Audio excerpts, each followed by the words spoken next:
Doing this. Oh my god. Okay. All right. Welcome to Strange with Danny. A little spooky, a little funny, and a whole lot of real life. Disclaimer: this podcast may include strong language and discussions of mature and potentially disturbing topics, including, but not limited to, violence, abuse, death, and other frightening or sensitive subject matter. This podcast is intended for mature audiences. Listener discretion is advised. Hey, strangers! Because this is a Strange with Danny, so you're my fellow strange folk. Hi, how are ya? So, second episode, and today is my very first guest hostess, my friend Emily, from back in the day, the olden times, high school, which sadly is already over 20 years ago. We have kids that have now graduated. I don't know what happened there. I need to go lie down. Emily and I are 3 time zones apart now, so it's still pretty early there. It's about 10 here, and my baby's on her first nap already. We've been up a few hours, but for you, it's bright and early. So it is. Got your coffee. I know you were making that. Yep, I did a double shot today. Oh boy, I already had my coffee and it's been gone. Okay, so today we're the hostesses with the ghostesses. And I was thinking last night too, I do mention that this show is just for fun, but I guess I should also say that I'm no expert. I mean, I am, but I don't have any degrees or anything. But really all you need to be an expert is to be a grown woman, right? We're all experts on everything. Note to self, I think I need to make myself an expert in all things weird degree after this show. So, okay. That would be fun. Oh, yeah. I mean, I like to think I'm an expert on a lot of things. This is brand new, so it's going to take a little bit to find the groove and figure out how to set up each show and all that. So I decided to start with a short little story to kind of set the mood. And then after that, we can go into our personal thoughts and experiences that are relatable. So today's episode, I figured why not start with something that I think profoundly affected me and still does. The episode is called Haunted Farmhouse. The house was old. Creepy. Oh, yeah. So I'm going to read this creepy little story to kind of, set an image, kind of, I guess. The house was old, but not the charming kind of old. It was an early 1900s farmhouse, 2 stories tall, sitting quiet on a rural windy hill in front of orchards with a gravel driveway and several barns around it. One with a big bright light that lit everything at night, and it looked forgotten by time. A stone front porch wrapped the front. It felt cold even in the summer. When you walked inside, the rooms felt too big. High ceilings, wide doorways, huge rooms, big spaces, the kind where sound travels a little further than it should. A single dad lived there with his 2 daughters, both early teens, just trying to make normal life. 5 years in that house, long enough to know every creak, every seasonal pop of wood expanding and shrinking. This wasn't that. Upstairs there were 2 bedrooms where the girls' rooms were, and one large room, that open room that connected everything. Downstairs, 1 bedroom, the dad's. In the living room hung a huge crystal chandelier. It had dangling crystals that caught the light and made the soft clinking sound when you walk in. And then there was the basement. It was a Michigan dirt floor basement, stone walls, cold, the kind of basement you don't like standing in for too long because it feels like the dark is listening. At first it was just things being moved. You'd set something down like keys or a book or a phone, and it wouldn't be there when you came back. It would show up later in a place no one remembered putting it. No panic, just confusion, busy house, kids, life. Then came the sounds. Late at night, after the house settled, they'd hear what sounded like furniture moving across hard floors. Not a bump, not a shift, a slow dragging sound like a chair being pulled from one side of the room to the other. The dog heard it too. He was a sensitive dog, never barked much, never anxious, but when those noises started, he'd freeze. He'd pin his ears back, his eyes locked on the stairs of the open doorway, like he was watching someone he didn't trust. Low, quiet whines he'd never made before. Electronics started turning off by themselves. The TV would turn off mid-show, lamps would go dark even though no one touched them, no blown bulbs, no power surges, and then the chandelier. Sometimes it would start to sway, not enough to be dramatic, just enough. A gentle, deliberate movement. The crystals would softly clink against each other, tink, tink, tink, like someone walking in the room or tapping it gently with a hand. No one was walking, no doors were open, no vibrations, just the sound. Doors began opening and closing on their own. Bedroom doors that had been shut all night would be standing wide open in the morning. Cabinet doors in the kitchen would creak open while everyone was sitting in the living room together. And the footsteps. Slow, heavy footsteps coming down the stairs. Each step spaced evenly, like a person who knew the house well. The girls would sit frozen in their rooms listening. The dad would get up, heart pounding, checking every room. Every time, no one there. But the worst sound was the marbles. Late at night, when the house should have been completely silent, they'd hear something rolling across the floor upstairs, one side of the room to the other, smooth, controlled, like small round objects deliberately pushed, not dropped. They didn't own marbles. After 5 years, no one saw anything, no full-bodied apparition, no shadows standing in corners, just movement, sound, presence. Whatever lived in that farmhouse didn't rush, it didn't threaten, it just shared the house. And sometimes that's the most terrifying kind of haunting there is. So this is almost my life. My dad lived in an old farmhouse for a few years when I was younger. I guess I can say that it was in Leelanau County, Leelanau. Some people try to say it if they're not from around here. Have you seen any of those videos of people trying to pronounce it? I have. I was just watching some last night when I was laying down. And it's funny. It's funny because my husband cannot pronounce it for the life of him. And we've been married for almost 20 years. Like, that's so funny. Come on, guy.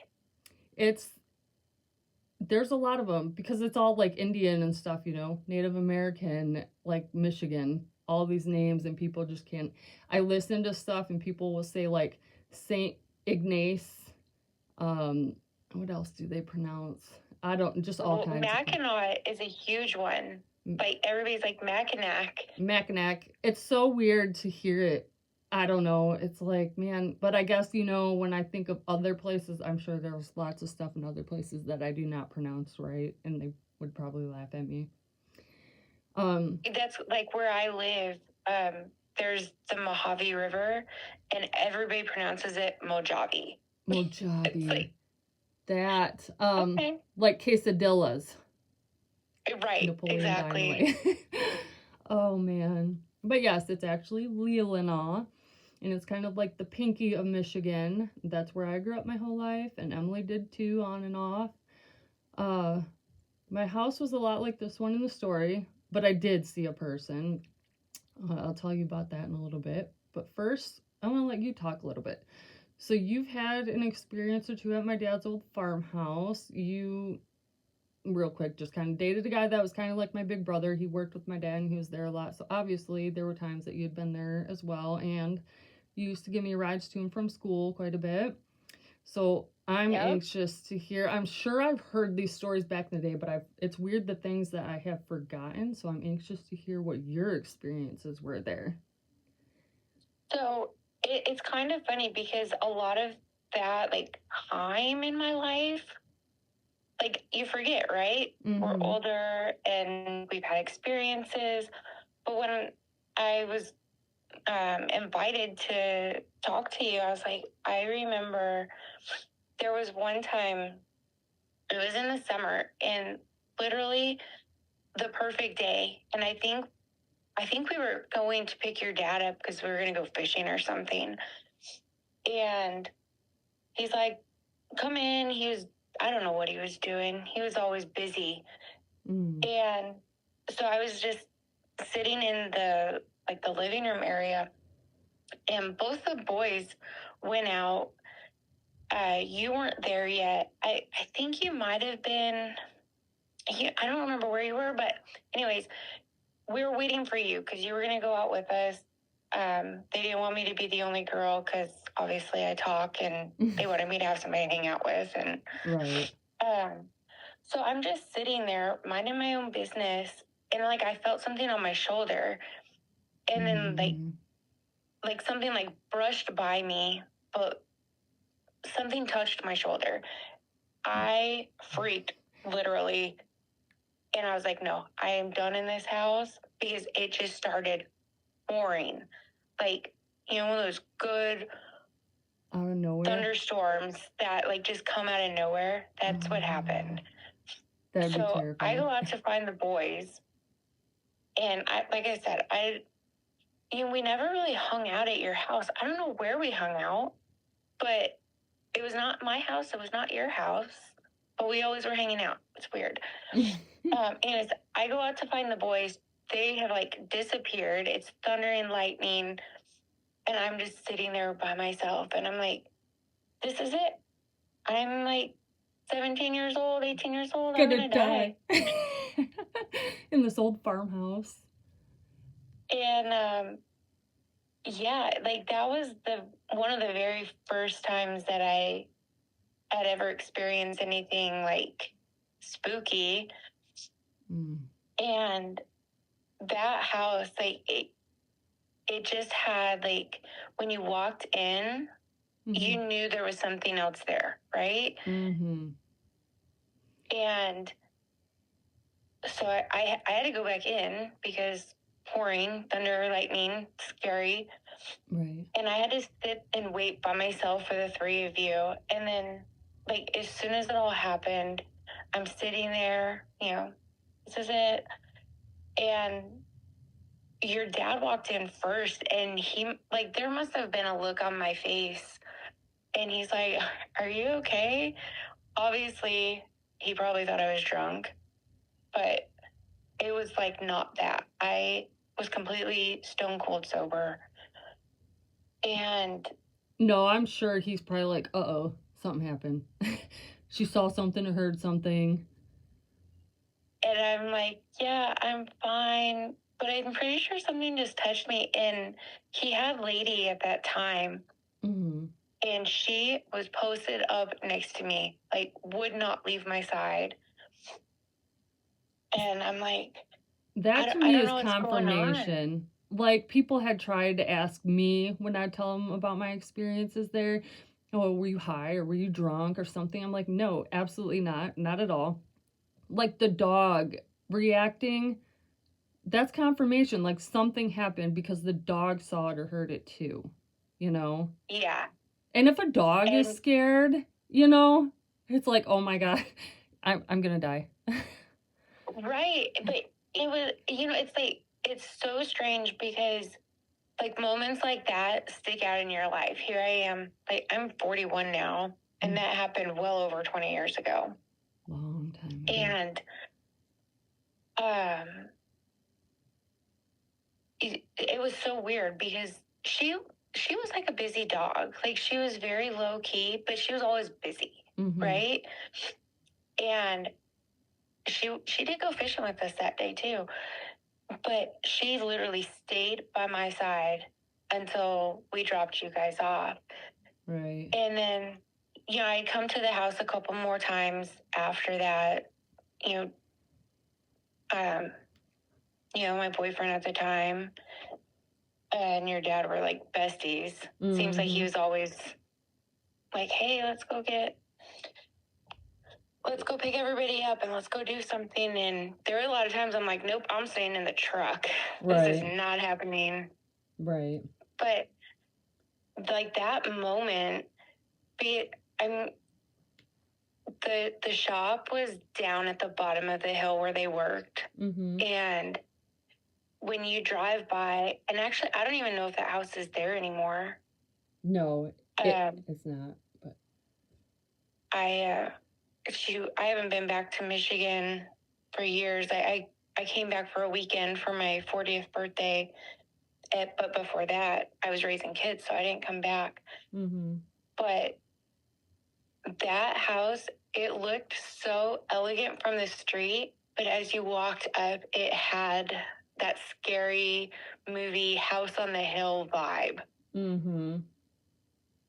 So like I was talking to Nicole, my sister, about it the other day, and I was like, back then it was so terrifying, and I didn't know what was there, and like right from the minute, I don't even remember how old we were when we moved in, but I'd say somewhere like 8, 10, and then until our late teens. But like, I remember first moving in there, and there it was my dad's, their boss, my dad and your boyfriend's boss. It was his family's home and property, and I think he was an older guy, and I think it was his parents that built it.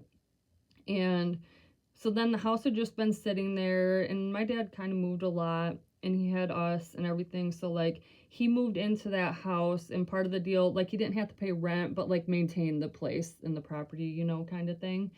And yeah, so there was like stuff in the house from like his family, and it wasn't like anything spooky or anything like that. Like, there was this big antique buffet hutch thing, and like, I wish I could have that now. But and like some toys, and then there was this room upstairs that we just left everything in there. It was kind of like they stored all this stuff in there, like it was old clothes and all this stuff or whatever. And then the front stone porch had a bunch of stuff in it too. I remember there was like this horse, like the old school plastic horse on the springs that kids would ride. There was one of those out there, and like some porch furniture, but like the glass was broken, and there were like rose bushes out front, and they were like growing through the windows and stuff. And so we didn't go in there either.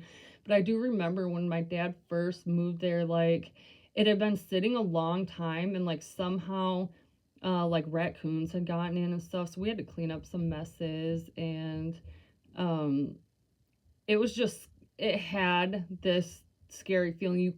You just always felt like somebody was watching you. The bathroom, like, I would go to the bathroom, and I'd literally be talking like, please don't watch me, like, please leave me alone, you know. And but now looking back, I do think there were a couple different things. Like, I think maybe the owner's parents were there, but like, it was just residual. Like, they didn't even notice us, you know. Um like, so I had moved in. Nicole wasn't there a whole lot. Our dad had custody like Wednesdays and every other weekend. And then at one point, I think maybe around 15, I moved in. I'd move in and I'd move out and hop around or whatever. And I lived there on and off. But one time I lived there, and we were working in the orchards in the summer to help the boss out. And we'd get up at like 4 in the morning. And so after work, we'd be so exhausted. It'd be like 6:30. We'd go back to the house, eat, shower, all that, and go to sleep. Like, it's still light out and stuff. It's summer. And I didn't even I had a room upstairs, but like, I didn't sleep up there for a long time. Like, I'd make a bed in my dad's room. When we were little, we'd sleep in our dad had this huge bed. We'd sleep in our bed with our dad because we were so terrified. And then when we got bigger, we'd sleep in the living room, or we'd make a bed on the floor in my dad's room. And at some point, I finally started sleeping up in my room, and it took a while before I'd even sleep with lights off. But then I finally started sleeping with lights off. And I know when we were working in the orchards, it was really hot up there. Like, those old houses in the summer are so hot upstairs. So I went down onto the couch, and I'm laying there for a little bit, and I hear like this marble sound on the dining room floor, which is between like where you walk into the house and the living room. And I can hear my dad snoring in his room, and I hear this marble sound, and it's something I heard a lot there, but I'd always look, and I'm always expecting to like see a mouse or something. So I crawl to the end of the couch, and I'm like peeking into the dining room, and of course I don't see anything. So I lay back down, can still hear my dad snoring. We're the only ones that live there at this point, and lady. And I hear footsteps coming down the steps really slow. So like, underneath the stairs is in the dining room, and then the stairs come down right outside my dad's bedroom door.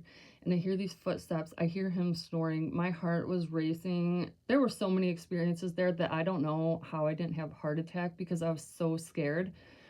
And then another time, like, we would hear, so my sister doesn't remember as much as I do, but I don't know if it's because her memory isn't as good as mine, but also I was there a lot more than she was.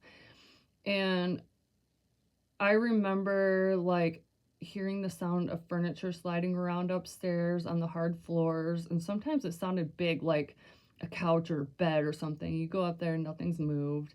And then my dad had reindeer bells on the inside of the outside door of the entryway. So not the door to our house, but like the outside door, but they were on the inside hanging. And we'd hear those ring once in a while, and it's like there's absolutely no reason. They would never ring unless you're opening the door. You know, somebody's coming in, and they'd ring, and there's nobody coming in. The chandelier would shake. We did have a chandelier like that, and it was like it was like plastic crystals, but they'd clink together if you walked in the room or whatever. And there'd be times you'd just be sitting there watching TV or whatever, and they'd start clinking, and it's like nobody's walking upstairs, nobody's walking down here.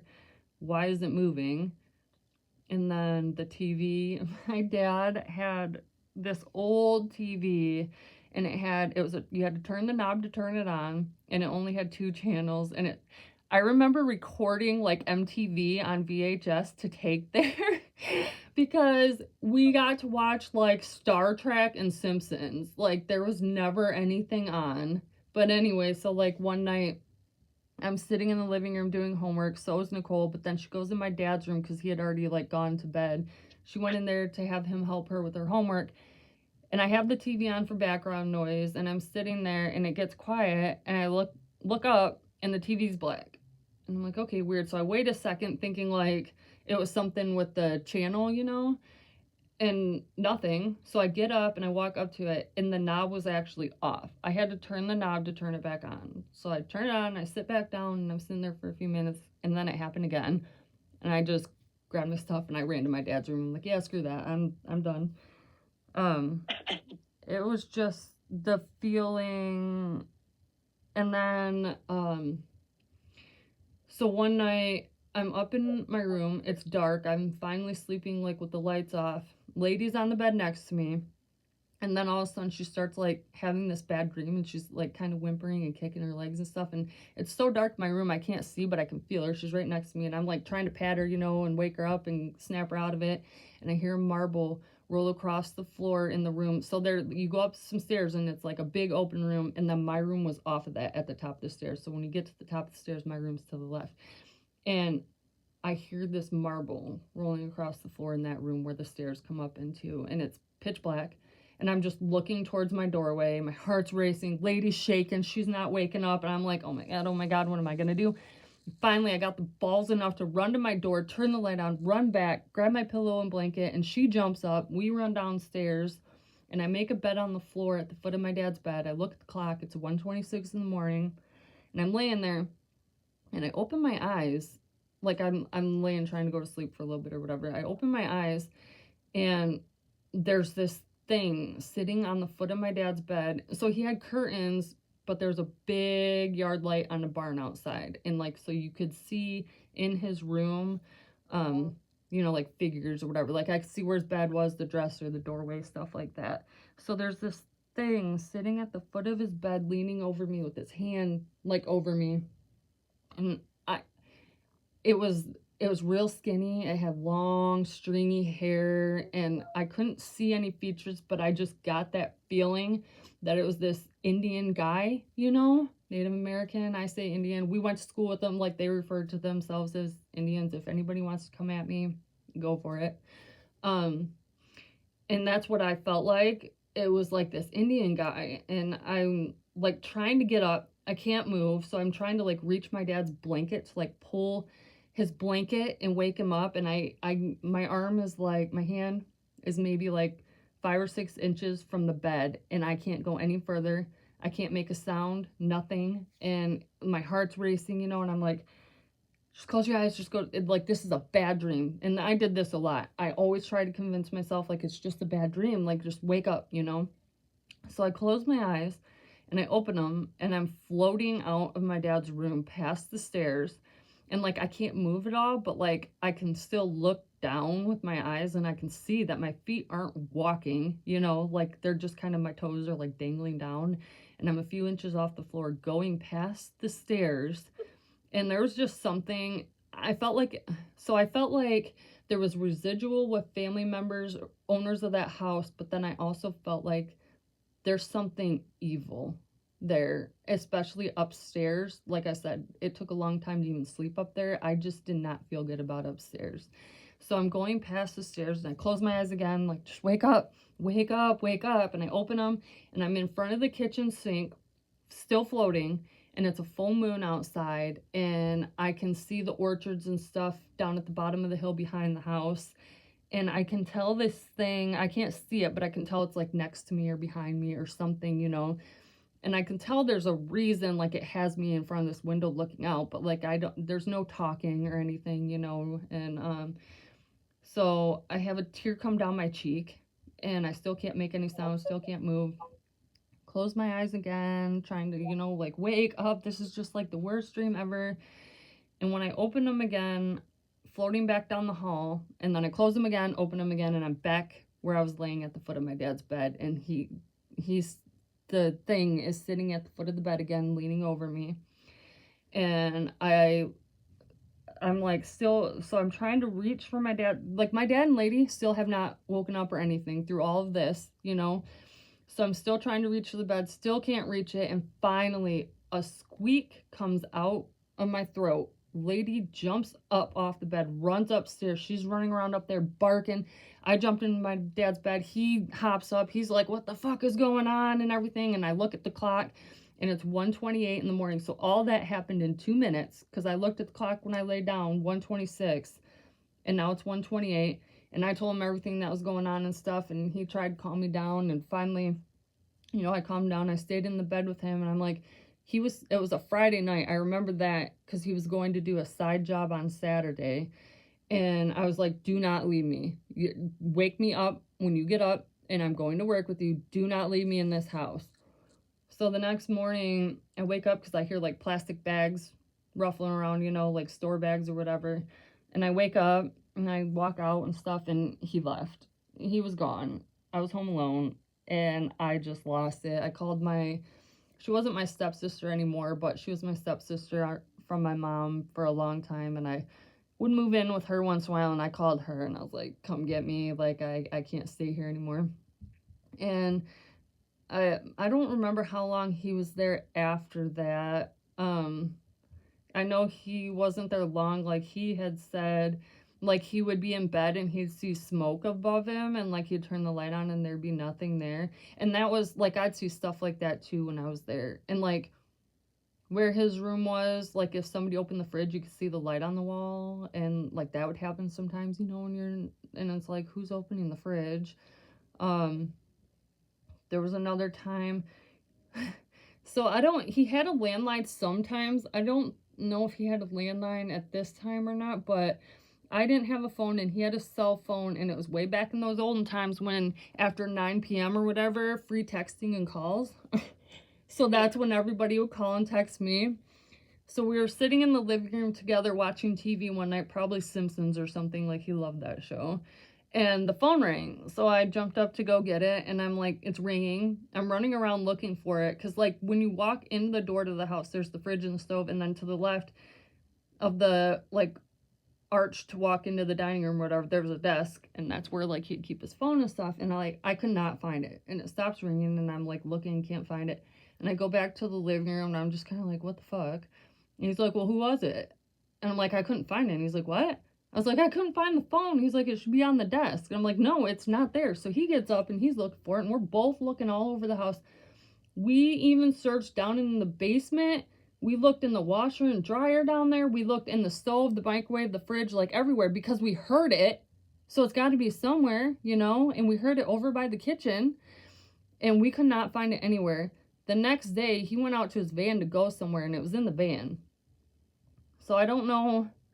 There wasn't, that I can remember, there weren't any missed calls or anything, but to this day, that's one of the creepiest things. Like, we both heard it, never saw it. And then that basement, it was creepy. It had like the old stone walls, very low ceiling, and like the furnace was like in the middle. And then when you walk around behind the furnace, there was this big old wooden door into this room, and it must have been built to be a cellar, because it was the dirt ground, like you could dig down into it. But like Nicole and I were always so terrified of that room. Like, I just felt like there was bodies under there, you know?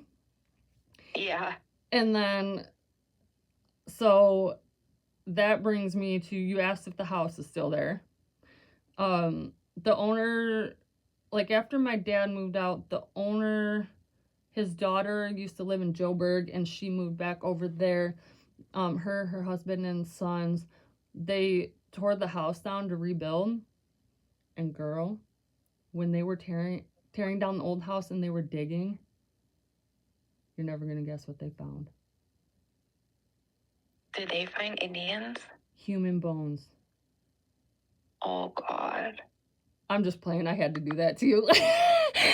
I don't think they found anything, but I do think, because like I was friends with lots of Indians and stuff, and a lot of them told me they took that as they're probably on the land, you know, somewhere. And I mean, all of Illinois at one point was tribal, you know. Right. So I feel like they're everywhere. But just having me look out the window on a full moon down at the orchards, like it felt like there's some down there, you know. But I still didn't, at the time, I was terrified of this thing, you know. But so I think that was there, the owner's parents. But I feel like there was, I don't even want to say the word, a D word there. Oh, of course, yep. Because like to this day, I will still have nightmares of this thing. So when you walk up the stairs, the big room, all the way down, it was huge. That's the one thing. That house, the rooms were huge. So this room, all the way down at the end, there's a window. And like to the right of that in the wall, there was a hole, like a big cutout, like rectangle hole in the wall. And it was like an old unfinished attic part or whatever. Like there was like raccoon poop and stuff in there from like before we moved in there. But like that hole, I had to like cover it at some point with like a sheet or something just because it was creepy. But I still have nightmares of like something like coming out of that trying to get me. And it's like I don't even like talking about it because I feel like it is something bad, and like talking about it, it's gonna be able to find me where I'm at now, you know? And I just, oh gosh, that's the worst. Well, and it's like I don't know if it's something. So I think that Indians with the land, the parents are family attached to the house and land, but I also think there was that D thing, and I don't know if that was the land, the house, or me, you know, like. And I wonder to this day if it's still. So they rebuilt the house, but they kept the old stone porch on the front and built a bigger, newer house. But like, I wonder to this day, do they have stuff happen there, you know? Like, and if they do, is it just her grandparents, or is the D thing there? Is the Indian there? You know? I just know this was. I remember. Sorry. I remember you talking about like the little Indian boy looking at you. And I'm like, it like took me back to that moment. And I'm like, oh my God. Because you hear about all those stories, right? Everybody has one. But like you lived it. Like it was there with you. And I wonder if like it didn't like attach itself to you like through your younger years. And then finally it's like, okay, this girl is no fun, like bye. Right, like she's not complying. Like I'll find somebody else. Yeah, because I definitely don't feel, and I've had stuff everywhere I've lived. I've had stuff like even places where I lived with people and they never had anything happen until I moved there. Jeff and I, when we started dating, his house, he never had anything happen there until I started coming over, and just stuff like that. I've got so many ghost stories, but those are for different episodes. But have you had other like ghost experiences? So I have like on and off throughout my whole life. I grew up in the Air Force, but Michigan was always home base, especially the county. Like I had grandparents and family in Glen Arbor. And then my mom's side was from Empire. So like both those towns, like right on the lake. My grandparents in Empire, they also had an old farmhouse and like in the middle of an apple orchard. And like lots of crazy things happened there. Well, way before I was born, even a twinkle in my daddy's eye. But a husband and wife and their kids lived in that house, and the guy was the town drunk. And he was like always accusing his wife, I guess, of messing around on him. And anyways, in a drunken stupor, he came home one night and shot her. And then, like, and I can't remember if he killed the kids too or not. I'll have to research it and get back to you on that. But I know the wife died there, and the 2 bullet holes were there like my whole life whenever we'd visit. And I was asking my mom about it because she basically grew up in that house, and she was like, yeah, we, like, the light switches were push buttons. And if you push the button like anywhere else in the house, like it would shut random lights off. Anyway, I remember I was like, 10, 11. We had come home to the county for a visit. My dad was stationed at K.I. Sawyer in the UP. I think you went up there with me one time, and we went like toured the base after it had closed. But we had come down, and everybody was at my grandparents' in Glen Arbor, so we ended up staying in Empire. And the lights kept going on and off, on and off. And I had a few other cousins there, so we were all like blaming each other. Well, I had like a gold bracelet that I got, like one of those identity bracelets, but it was like real pretty and petite. And all of the vents were in the floor because, you know, you had to put wood in the stove and all that. Anyways, it fell down the grate. Like, we were standing on it because the air came on, so we were like trying to be like Marilyn Monroe with our dresses. Anyways, my bracelet fell off, and the furnace was obviously on because the air was coming up. And I freaked out. I cried. We went down there, like they let the fire go out. My bracelet was sitting on the floor next to it. Like, there's no way. Because it like went down the vent, like. Right, it would have went right into it. When we went downstairs, it was outside, and it was just like the clasp had just broke. And my grandpa would always tell me, he's like, the ghosts are here on your side. Right. They saved it for you. But it was like that wife, apparently in Empire, she was well loved. You know, everybody around knew who she was. She was kind to people. They lived on apple orchards, so she was always baking apple goodies. And yeah, like, she saved my bracelet. And like, that goes way back.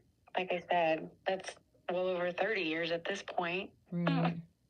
That's so crazy. But I have stuff like that kind of happen here. Like, I can't find things. And I was talking to my sister, and I'm like, I don't know if it's like somebody, like a ghost, one of my family members or something, like just messing with me and hiding these things and then putting them where I can find them, or if I just can't find them and then it's somebody helping me and like putting it where I can find it. Because like, I had a key for work for a client's house, and I could not find it anywhere because I didn't put it back on the keychain like I should have. And I'm freaking out. I'm looking for this thing for like 45 minutes, tearing the house apart, can't find it. I'm texting Jeff, and I'm like, I don't know where this thing is. Like, have you seen it? And he's like, well, what does it look like? And I walk towards our door, and I turn around, and it's sitting right there on the counter. Like, before I can even give him a description of it. And I'm like, okay, like right there, right out in the open, where I've already looked 20 times, you know, like I dug through everything on our counter and everything, and it's just sitting right there on the counter. And I'm like, okay, that felt like something messing with me, and like then finally decided, okay, it's been long enough, we'll give it to her. And then Addie uses my old phone because it still connects to the internet and stuff. So at night when I put her to bed, I'll put on, I have this slumber app. It like reads stories to her or whatever. And so she uses my phone for that. I'll put it on her headboard. Well, it disappeared one day, and I'm like, great. Like, she was playing in her room, and she was playing with that, and it's probably under something smashed, like in her toys, you know? And so we looked and looked for it for like 3 days and couldn't find it anywhere. And like she slept like crap because she didn't have her stories or whatever. And afterwards, it'll play like this nice, relaxing background music for like 10 hours. So all night to keep her sleeping good. Well, she didn't sleep good for those like 3 nights. And then we're putting her to bed one night, and I'm kneeling on the side of her bed, and I'm like, well, you know, if you find my phone, you can listen to your stories again. And she kept saying it was down on the dining table. I'm like, it is not on the dining table. And I'm like, just like, have you even looked for it, to Addie? And she's like, no. And I'm like, I looked for it everywhere and I couldn't find it. Like, I looked behind her headboard, I looked under the bed. There's nothing under the bed, you know. I'm like, I looked everywhere, and I kind of leaned back and looked under the bed. I'm still sitting up, but I could kind of see, and it's right there, laying right there. And I'm like, okay, hold on a minute. Because for 3 days I've been looking for this phone. I've looked under the bed. There's nothing else under her bed. I pulled it out and looked behind the headboard and everything, and it was not there. So I'm like, I don't know. I don't feel like there's anything scary here. I think it's just family members that are with me, and possibly the old owner's wife, but like nothing. So I do get scared when stuff happens here, but it's never, like, I don't feel like it's anything scary or that's gonna hurt me. Just takes me off guard. Yeah. So my cousins and I, like, I mean, you know, I come from a huge family on my dad's side. Like, right. That side of my family is ginormous. And my older cousins, like, I always wanted to hang out with them, but they were always doing like crazy things. Like, obviously everybody goes skinny dipping. You're right on Lake Michigan in the summertime. Like, that's a family affair. Yeah. But I had 3 of my older cousins that I hung out with like all the time when I would come home in my teen years. And I remember, so I have an uncle who passed away in a really bad motorcycle accident before I was born. My mom was young. It was her oldest brother. And he died right in front of the house. Well, my cousins on my dad's side decided they're going to do seance. Oh, man. And we went to the Maple Grove Cemetery. Do you know where that's at off of 109?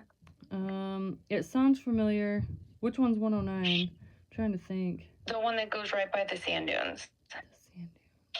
Okay, the cemetery. I don't remember a cemetery over there. Like, if you're going towards Glen Arbor, is it before the big barn? I don't know, I guess. Let's see. So if you're going from Empire to Glen Arbor, you're on 22. And then there's the road to the left. That's 109, and that'll take you to the sand dunes. So on the right-hand side of 109 is the Maple Grove Cemetery. And my cousins took me there, and we did a little seance. And, like, this uncle is my uncle, not theirs. Right. Because it's my mom's brother. Side. Yeah. And, girl, I have never, like, you always hear about people who get, like, the chills and their hair stands up on the back of their neck and all that kind of stuff. Mind you, I'm like 15 years old. They're all in their late 20s. Right. And I don't think they had a Ouija board. I don't remember how they did the seance. But anyways, my dad found out and he flipped. He's like, what are you doing? You know, you don't go to cemeteries and do that. Right. And so then we go to my cousin's trailer. It was off of 72 at the campground right before the big hill to go into Empire. Yeah, you go right to go to Glen Arbor, and you go straight to go to Empire, and that campground's right before it. Yeah. Yep. So she lived there. She kind of like, she didn't do maintenance, but she did like the upkeep of the property. And so we did another little seance because we were rebels. My very Catholic family was not happy about all these seances that we did. Anyways, one of my other cousins got some red lipstick and wrote on the mirror, girl, I don't think I ever went back to that trailer because I would say, I think it was like 3 or 4 years after that, it burned down. Like the trailer was gone and there was no reason for it. No one had lived there. You know, all the electricity was shut off and that place burnt. And my dad kept telling us, he's like, you guys conjured up something. You were dabbling. Yep. That's how my mom was with Ouija boards. I will not touch a Ouija board. I won't. But like I said, I think I did have one of those D words at the old farmhouse, and like I don't even want. Nope. It's hard for me to even go to old places. Like there's so many places like asylums and stuff that I want to go to, but like I'm scared to because things do attach to me and follow me around and stuff, and I'm scared of what I'll bring home. Like it seems like there's this old village, Crossroads Village, downstate, and we go there for Christmas sometimes, like with Jeff's family and stuff or whatever. They have like Christmas lights and everything. And the first time that I think it was the first time I went, maybe not. We've gone there so many times. But I think it was the first time because I remember we came home and like that night, we didn't get home till late. It was like midnight. And like that night and the next morning, like creepy stuff kept happening. And I can't even remember what, but I think there was like this ladder in the garage and it like tipped over. And it was really strange how it did. Like Jeff's trying to justify it, and I'm like, no. That doesn't make sense. It doesn't make sense. Like I was just like something followed me home from there. But it was just that day, luckily, and nothing, I don't know. But yeah, I will never touch a Ouija board, ever. Yeah, I don't think I'll ever touch one ever again. Like, being the age I am now and knowing what I know now, I'm like, yeah, nope. All that bad luck I had for 5-10 years when I was younger, that's what it caused it. Right. Our kids are around, well, Dom and your kids are around the same age. So I remember at one point, he was at least over 9, because that's about when we moved into this house, and then he moved out like a year ago or whatever, 17, 18. So it's between like 9 and maybe 15 or so. There was like they always come out with these awesome challenges for our kids, online. And there was like something with where they were trying to summon demons or something. I heard that. I was so pissed because I'm like, no, like a lot of this stuff, whatever. But like when it comes to demon stuff, no, we're not fucking with that. Like I could not. I was so terrified. And then my stepdad passed away, and I'll have lots of episodes about all this stuff, but it was almost like a year. It was like 10 months afterwards, and like I couldn't move on. Like I was bawling, and I was bawling all the time, multiple times a day. So we were down in Florida, and I was like, I'm gonna call this psychic, like she kept coming up on my stuff. So I talked to her, and I made sure all my stuff online and everything was private and everything, so she couldn't go get info, like I do believe in psychics, and I know there's a lot of frauds, so I always make sure my stuff's like locked tight, and then when they ask questions, I don't give them the answers, like they'll ask like, oh, there's like a blue and white truck, do you know about that? And I'm like, well, what's he saying about the blue and white truck? And then like they're saying like it was his favorite truck, and there was something with that. But anyway, after I did that, so Dom had stayed home because I think he had football. It was in the fall, so he had football. So he stayed home, and I guess while we were gone, he heard Jace, my other son, and the dog heard it too. And then at one point he was like in the kitchen, and he heard me say his name, Dom. And so then I got so scared because like a lot of times they say mimicking is something bad, and I was like, oh my God. So then for a long time I was terrified because I was like, did me calling this psychic like open some kind of porthole, Oh God, I was so scared. But oh yeah, Lots of stories, lots of episodes. I got all kinds of stuff to talk about. But this one... I got some too, girl. So anytime you need a guest, you just let me know. Oh, yeah. I feel like episodes are better when I have somebody to talk with. You know, that it makes them longer. This one's going on an hour, which is perfect. And it just, I don't know, makes it more fun, I think. It really is. But I'm excited. This was my first podcast. I was nervous to start this whole thing because, like, I am not a speaker. I have a lisp. I don't have, like, a delicate, girly voice, you know, but, like, I'll get talking about these things. And my friend Kara that works with me, she would be like, you should just start a podcast, you know, like, you're so passionate about this and stuff. And I listen to a lot of podcasts about this kind of about a lot of different things, but a lot of stuff like this, and it's like I like them, but like I don't know, a lot of stuff it seems like you hear the same stories on all the different shows and stuff, you know, and I want to try to find stuff that you don't always hear about. And some of the people I listen to, it's like they're telling other stories or whatever, you know, but like I like to hear personal experiences, so yeah, maybe somebody will like to hear mine. I know when people are sitting with me and I'm talking about my stuff, they'll just sit there and I don't know. Hopefully it's enjoyable. But I think it will be. I've enjoyed my time with you. This was a lot of fun. I like it. Hopefully you'll come back. Yes, of course. But okay, I guess I should wrap it up.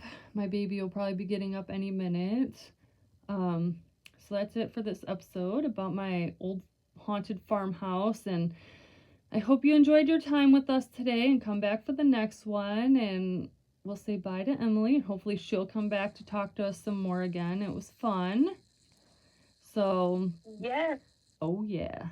Thank you so much for hanging out with us on Strange with Danny. If you enjoyed the episode, don't forget to like, follow, and share it with a fellow strange friend. I appreciate you so much, whether you're driving, working, or hiding from your kids for a few. Thank you for being here. Until next time, keep an open mind, trust your intuition, stay kind, and stay strange. Bye! All right. Okay.